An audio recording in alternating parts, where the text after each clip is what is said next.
Good afternoon, everyone. It is time for the final instalment of our story, Grey Island Red Boat. So where we left it yesterday, Wendell Lightfoot had escaped from the dungeon with Princess Opal with a little bit of help from the dungeon master.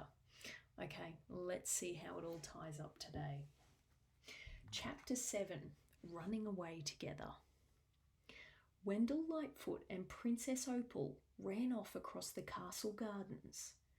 As they ran, Wendell touched every tree and shrub and flower, and they all, every one of them, burst into dazzling, colourful life. The royal gardener shouted out in delight and waved them on with a cheery "Thank you." Wow, doesn't that look beautiful? But the guards glared down from the tower and shouted at them to stop. "We'll fire the cannons," they yelled. Wendell and Princess Opal ran even faster down the steep grey hill to the harbour.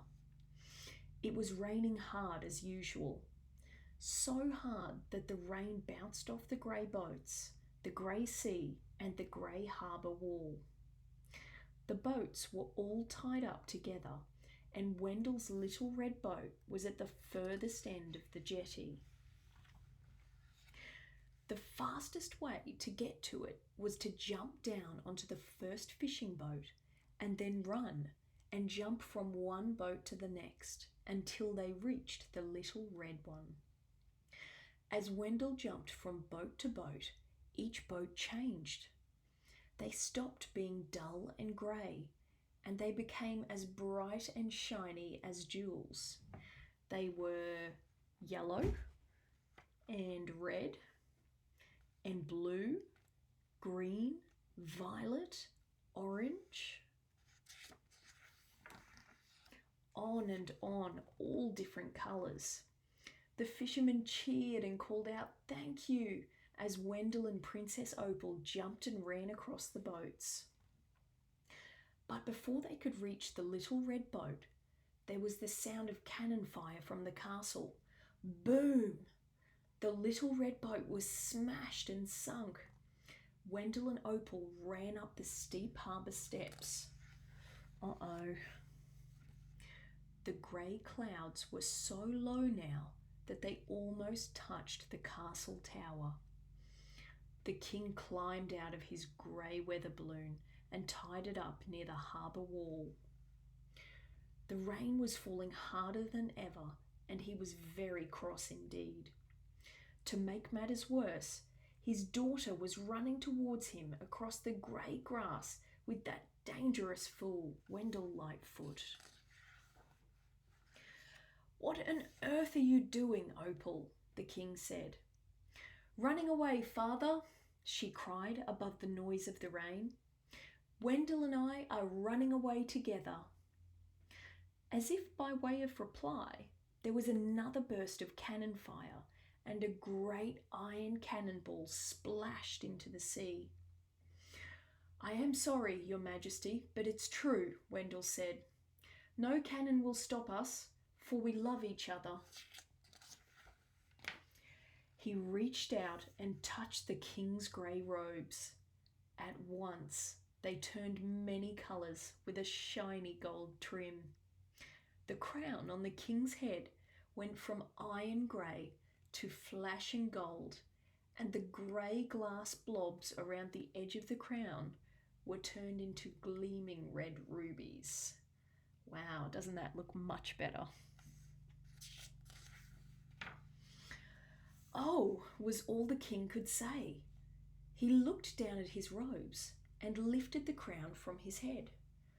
"Well, I never! Just look at that! Oh my goodness!" He was lost for words, but he was smiling now.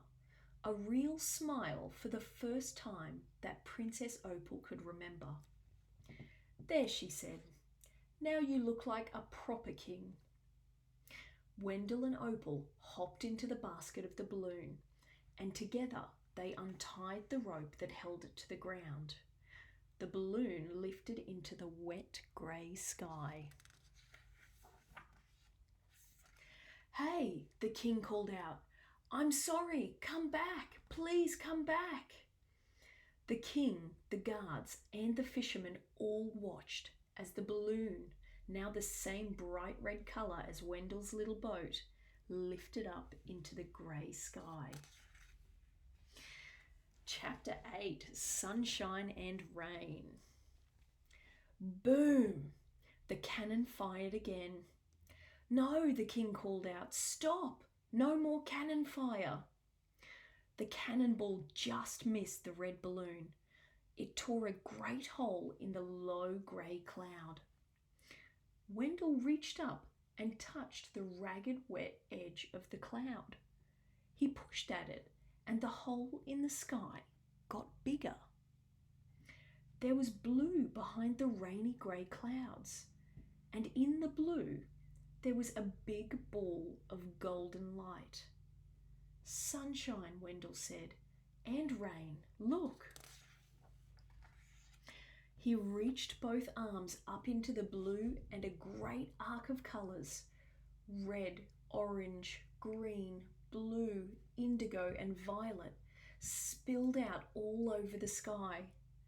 The grey rain clouds parted. The sun shone down on the island of ashes. The king stood in his purple robes and his gold crown and looked out over his kingdom. The hills and fields were green, the trees were green, the flowers were a jumble of bright colours. The sea was a deep blue. Above it all was the ark, an arc of so many colours in the bright blue sky. And then the arc of colours faded away, and at last the rain stopped. Wow, look at that. Doesn't that look amazing? It was warm in the sunlight. All the colours tickled the king's eyes so much that he smiled and laughed and cried a little bit all at the same time. Come back, my dear Opal and young Wendell, he called out as loud as he could.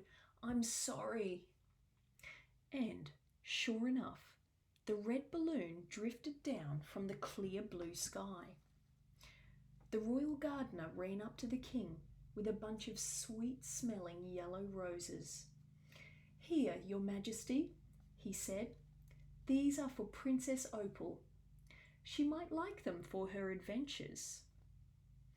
Why, yes, I think she will, the king said. The guards in the tower fired the cannon again, but this time it was a salute for Wendell Lightfoot and Princess Opal.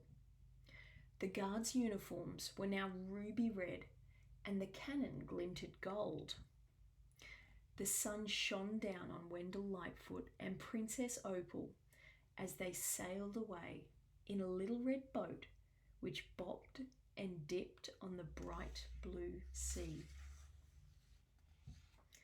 Well, that is it. I don't have a new story for us yet for tomorrow. If you have suggestions of things you'd like to hear read, you can pop them in the comments and I can see if I can get my hands on them. Otherwise, I will keep it a mystery tomorrow. So tune in for another episode of Story Time. Bye for now.